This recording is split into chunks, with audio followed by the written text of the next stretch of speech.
Murid-murid, hari ini kita akan belajar tentang ciri-ciri zaman air batu akhir. Sila lihat soalan yang diberi.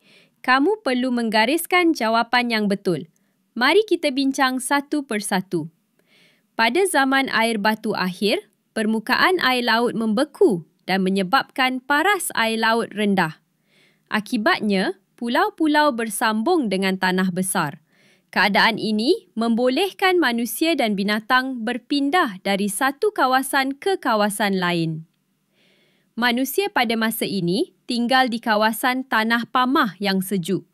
Mereka hidup secara nomad, iaitu berpindah randah dari satu tempat ke tempat lain untuk mendapatkan makanan dan perlindungan.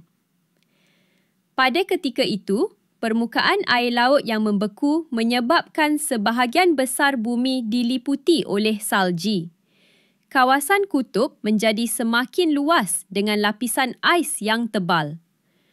Terdapat kewujudan binatang besar berbulu tebal seperti mamut berbulu, badak, kuda dan singa.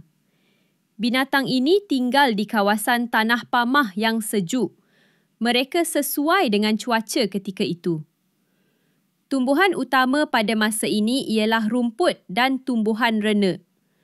Tumbuhan jenis ini tahan dengan suhu sejuk dan boleh tumbuh di kawasan tanah pamah. Suhu dunia ketika itu sangat sejuk. Akibatnya, dunia diliputi oleh salji, terutama di kawasan kutub dan benua Eropah. Murid-murid, mari kita simpulkan ciri-ciri zaman air batu akhir. Pertama, aras laut rendah, pulau bersambung dengan tanah besar. Kedua, manusia hidup secara nomad di kawasan tanah pamah. Ketiga, permukaan bumi diliputi air batu dan salji. Keempat, binatang berbulu tebal wujud di kawasan sejuk. Kelima, tumbuhan jenis rumput dan rena. Keenam, suhu dunia terlalu sejuk dan diliputi salji. Inilah ciri-ciri utama yang membezakan zaman air batu akhir daripada zaman-zaman yang lain. Sekian, terima kasih.